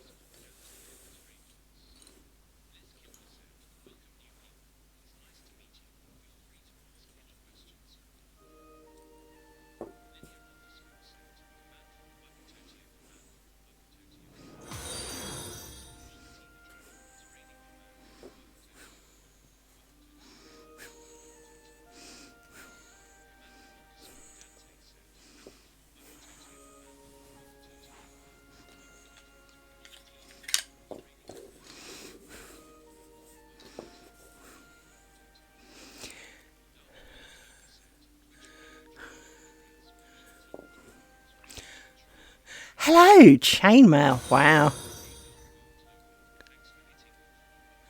Thank you for the follows.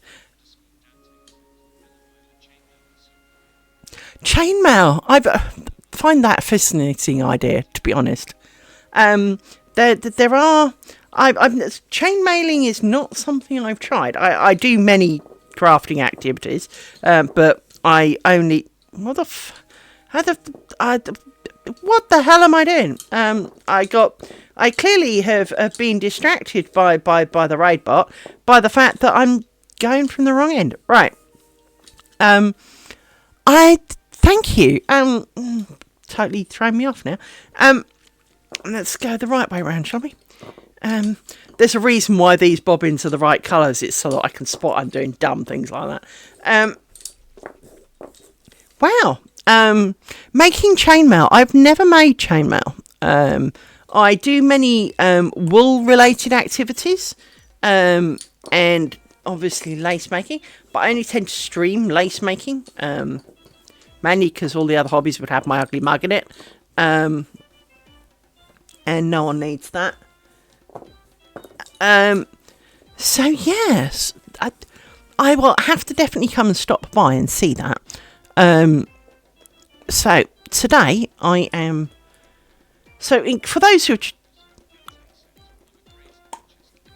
Oh, excellent! More British people. We like British people. I am, for my sins, making a neck curtain, but out of squares.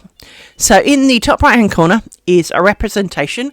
The white ones are the bits I have done to date. So if I lift this up, you can see I have completed 2 parts of this square, and in the top right hand corner, somewhere up here, all my fingers are really big, I'm not very good at pointing at this, but just there is a half square.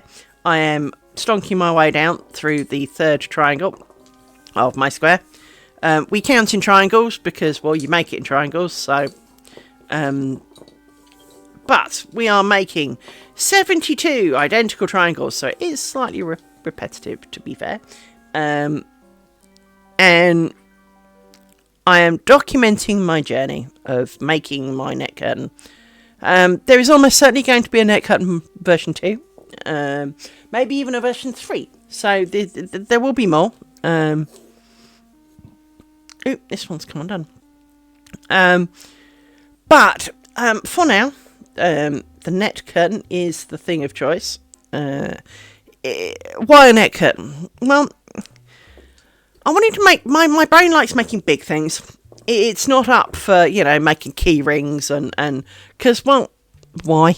And I could make bookmarks, but I've got a Kindle, and so I wanted to make something I would use. Now, I'm not a lacy girl. I frankly am the least lacy person you'll meet. There are men who are far more lacy than me, right? But the neck curtain idea came to me kind of in a dream, and it was something that I could make, that I would use, because I've got a window that could, that it could go on.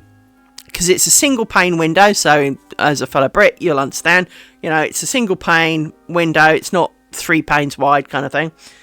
So it's reasonably small, and that I could sit down and do that, and I chose to do squares because, so for example, today I have done this square here, this thick bar here, and kind of, well, this chunk of this bit across the bottom in 2.5 hours, right?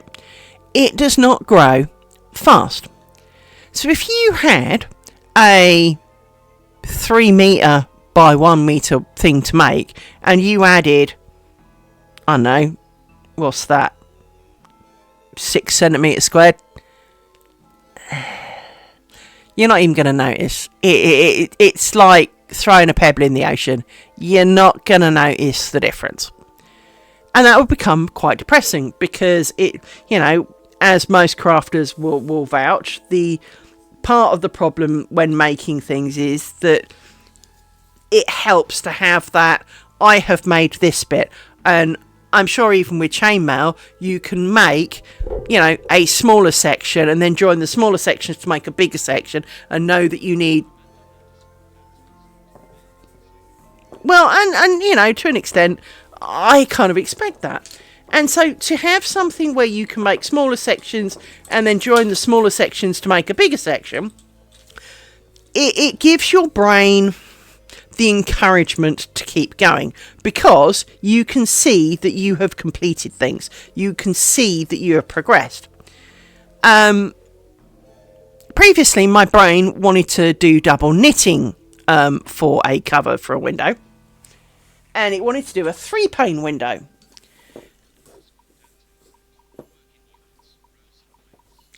Well, and for me, the idea of this double knitted window, it would have been a thing of beauty, but it would have been like painting the Sistine Chapel with one hair of a paintbrush. For I wanted to use almost thread, barely thicker than I'm using to make this lace, and it was double knitted, so it would be double-sided. So it would be thousands of stitches for the short row, which would be the height of the window. And I worked out it would probably take 8 hours to knit one row. Well, if you're growing not even a whole row in a day, that's not going to work. Your brain's going to want it out. Even though my brain really wants to do it, and it still bangs on about it, it's something that your brain just kind of gets to, and it loses interest because it can't see the progress. It's the same as people who diet, right? When you diet and you've been, chewing on half a lettuce leaf a week or whatever is your diet, and you get on the scales and they haven't moved, yet you've walked for miles, you've chewed on half a lettuce leaf, you're starving hungry, you've had to say no to everything, and you give a body part for 3 large pizzas and a cheesecake, and you're sitting there trying to be excited about half a lettuce leaf, and you haven't even had the decency to lose 1 pound. I'm sorry, but this is why people give up on diets.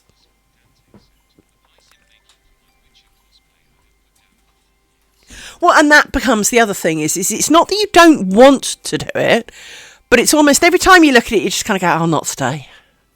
And you go off and do something else. And then you look at it tomorrow and go, yeah, not today. And you go off and do something else. And, years pass, and, well, it's still there, and it's still looking at you, and you still walk past it going, I really must do some more of that. And then, another month passes, and, yeah, I definitely should do some more of that. And, it's not that you don't want to. You just can't bring yourself to do it either. And I didn't want that to be the case, because that would be really annoying. Because it's not like you can really take it off a lace cushion and put it aside. So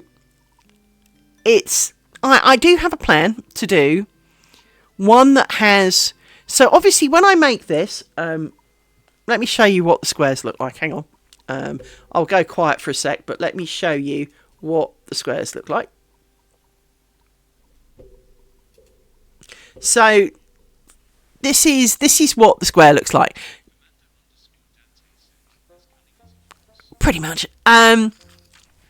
So it's because it's got straight edges, it's going to look like I have sewed squares together, because, well, I will have sewed squares together. And no matter how neatly I sew squares together, because they are squares, there will be a line where the 2 edges of the square meet. Now, my plan is that this is acceptable, because the window this goes on is at the top of my stairs, and it is a single pane window, and it's at the front of my house. But my house is not on a through road, so people don't walk past it. I don't have visitors, so, well, that's, and even if I do, because occasionally I do get the odd drop in, they don't need to go upstairs. So as a result, my net curtain will only be seen by me. And more to the point, only as I get up in the morning. For in the morning, I will walk towards it. In the evening, I will be walking away from it. And chances are, other than the first couple of days, I will not give it a cursory glance in the evening. And I can tell you now, first thing in the morning, there's a window. So from that point of view, it can be a little bit rough. So the first one is going to be a bit rough. But it's an 18-month project. So it's not that I hate it. I don't hate it. I am kind of, less enthusiastic about it than I was when I started, because, well, 27 squares later, it's 27 triangles later, I am feeling the rub a little. But I am planning to do curtain number 2. Now, curtain number 2, if highly successful, will go in my downstairs toilet. Now, my downstairs toilet has frosted glass because it's a toilet. However, it can have a net curtain on it, because it won't really matter, that will be visible by anyone who goes to the loo. So if it's successful, it will be installed there. If it's less successful, maybe it will replace net curtain number 1. Because, well, that's a thing. And the plan with net curtain number 2 will be either to do it in strips that hopefully I can join in a semi-invisible manner. Now, what do I mean by that? If you Google Chantilly lace, which is the same as Bucks Point, which is the British version,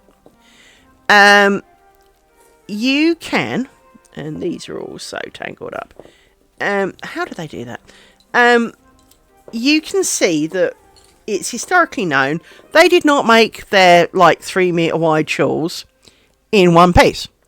They had a dedicated lady whose job it was to join the strips together so you couldn't tell. Which says to me, it's possible. Now, there are people who know how to do it. And in fact, there's a lady on YouTube who's kind of done the flex because she rather annoys me. So I do apologise. I found her attitude about it somewhat disdainful in the sense of, for example, if one of you said, I don't understand what you're doing, I will explain the stitch I'm doing, how it's made, because, well, why not? Or why would I? This pattern is arguably technically my own, but it's not. It is based on an idea of someone else with different stitches, and I had to change the size of it. So it is inspired, if at a minimum, or it is a variation on somebody else's work, right? And that looks a little bit rough, but there we go. She flexes about how she did this degree. She's American. She did this degree, and how she got a grant to travel around Europe learning lace.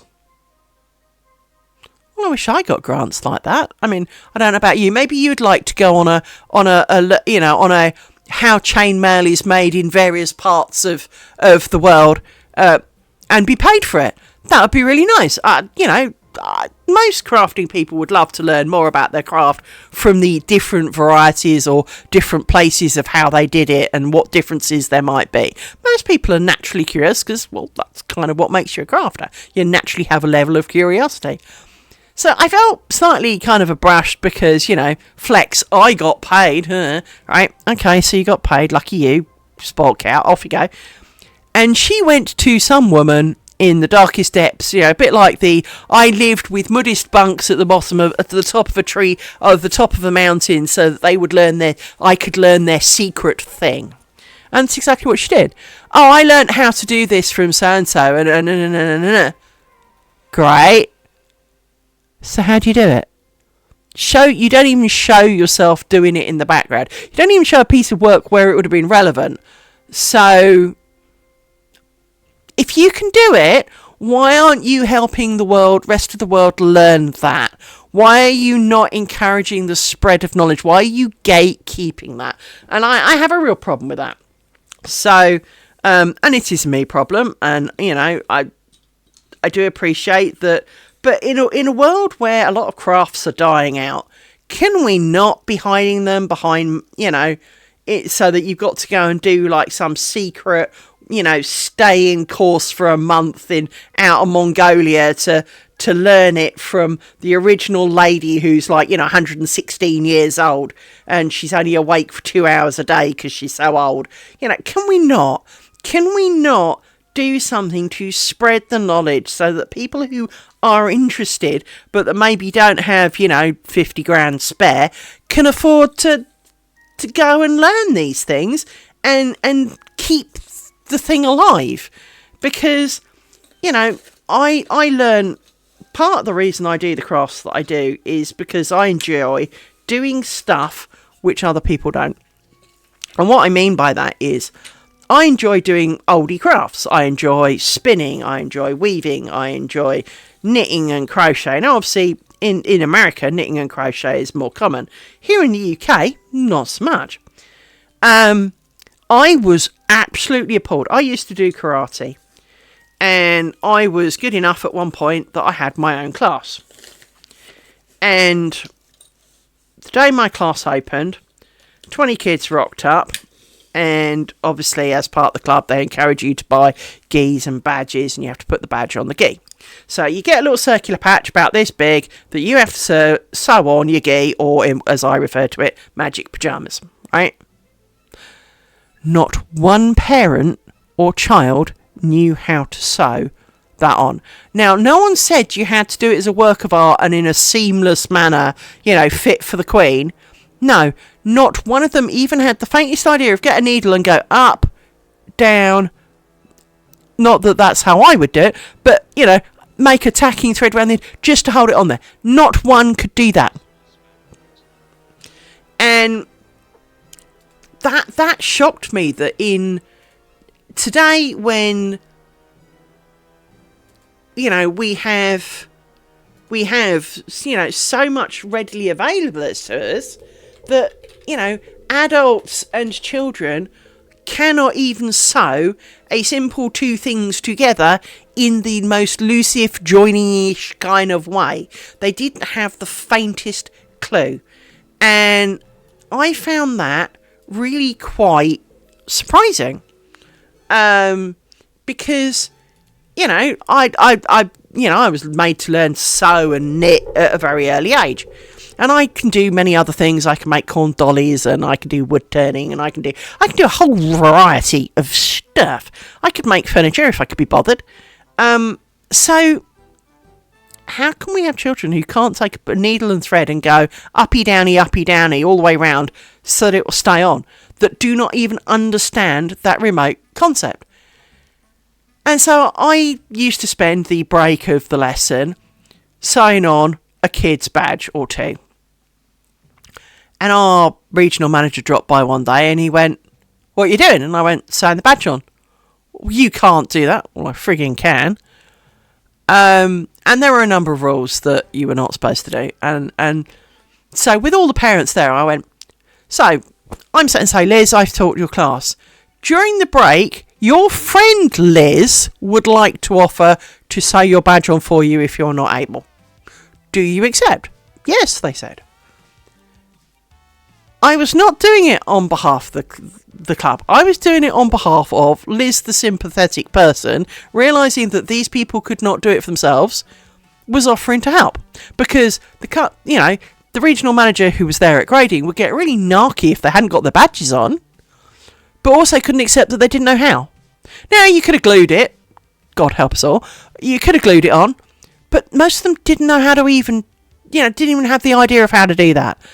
And so there was a lot of me that was kind of like, I'm sorry, but you can't, yes, because he was an older gentleman, he would have expected all women to sew, right? He was that kind of guy.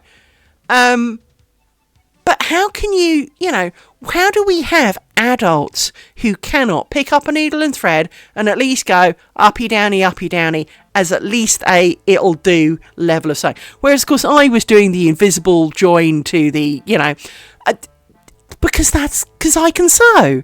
Now, I'm not a seamstress, I am not professional, but I can do a pretty damn good job. And when we got a new regional manager, he obviously heard I could sew from the old regional manager. And when his gi needed taking in and some updates to it, guess who he asked? Well, it was more of told, actually. Liz, I can give you my gi and you can do this for me, can't you? Well, I could, I guess. Thanks for that assumption. But obviously he heard I could sew, and I had to do special stuff because his gi he needed to roll his sleeves up, and they're very angled, and you can't just roll them up; it doesn't work. So I had to split the seam and then join it carefully so that it didn't look wonky, but the sleeve stayed in the right shape. And I didn't cut the fabric because, well, that's irreversible. So I carefully hemmed it, and he was floored with it. He said it was great. But there is a bit of me going, well, I've never done that before, but hey, it's a bit of logic. I can apply that. How come I'm the only one? And so I do suffer from, I like to do things because other people won't, because they are dying out. And, here I am, 52. Clearly, I can't save it forever. If I'd heard of half these things when I was younger, I'd have done them when I was younger, but I didn't, so I didn't. But lace making I did do when I was younger, and I kind of went off. I only made 3 things when I was younger. It really didn't count. But I've come back to it, and it really worries me that while there are quite a few people on Facebook, which is reassuring, there really could be so many more, especially as one of the things we've talked about on channel before was as part of school, there was always it's supposed to help you introduce things so that you can see what you might be good at.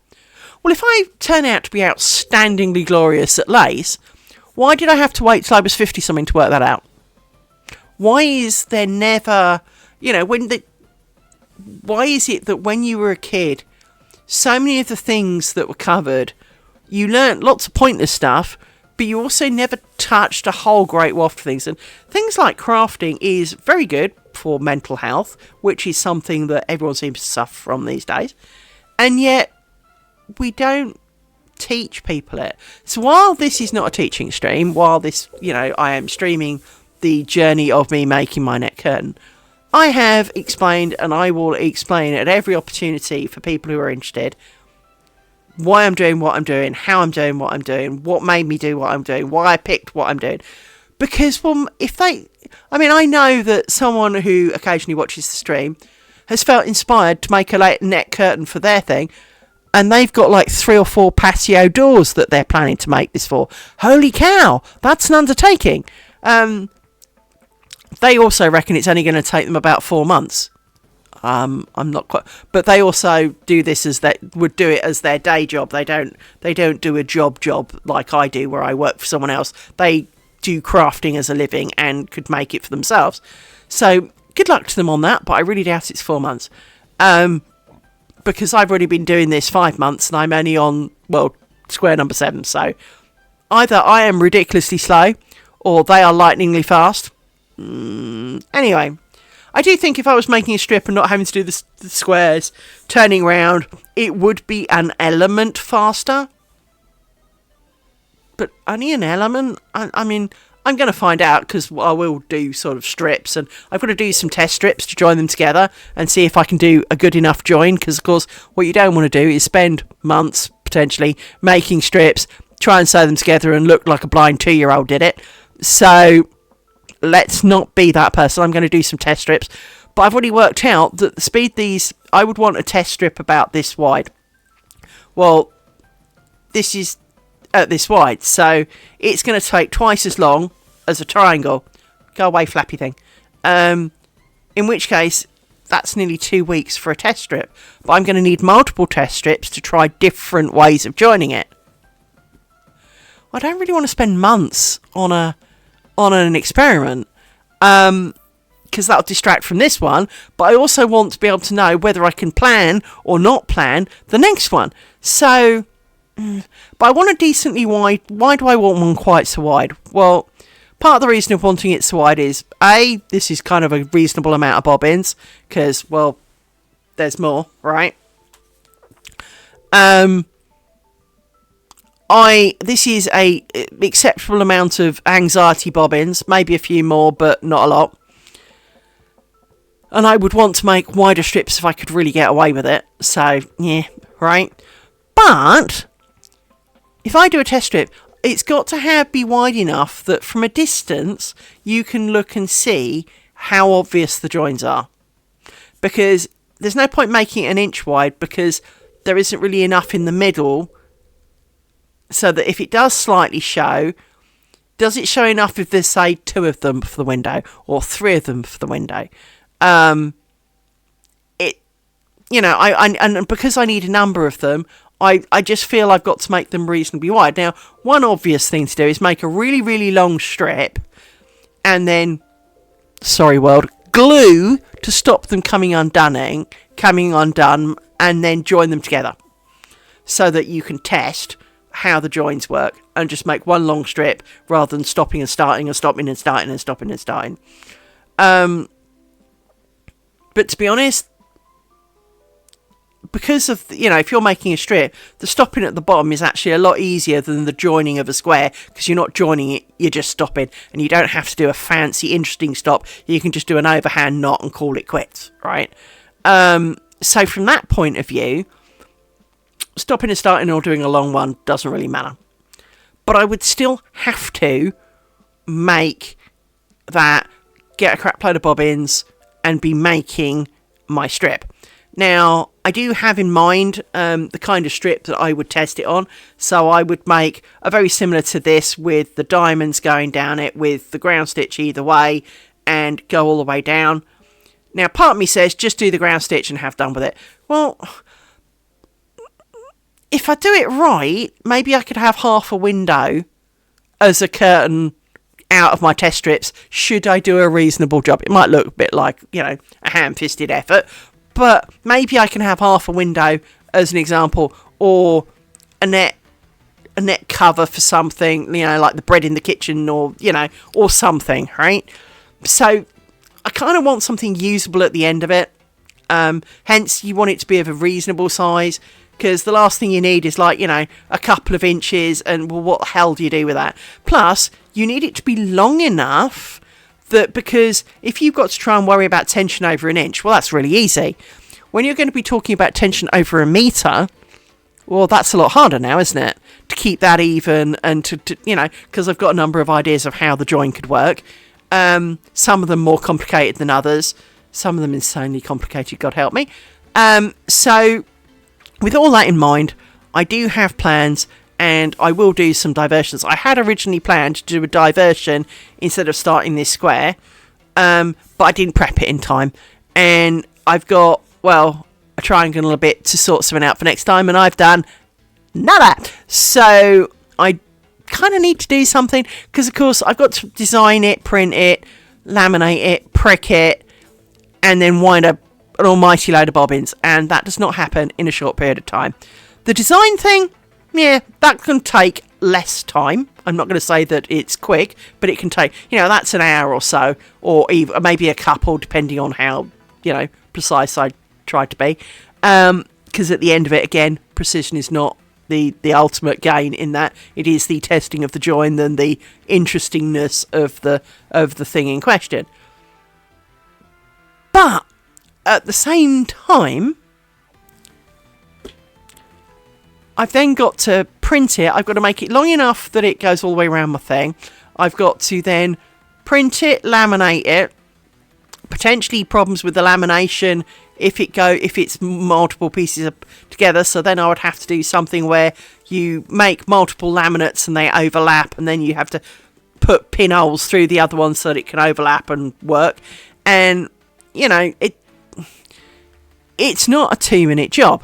And I can tell you now, there are 1,000 and something pinholes in this square, because I had to prick them all. So, because I didn't count them, but I did count the number of bins and calculate it out, because I did count the number in a triangle and multiply it by 4.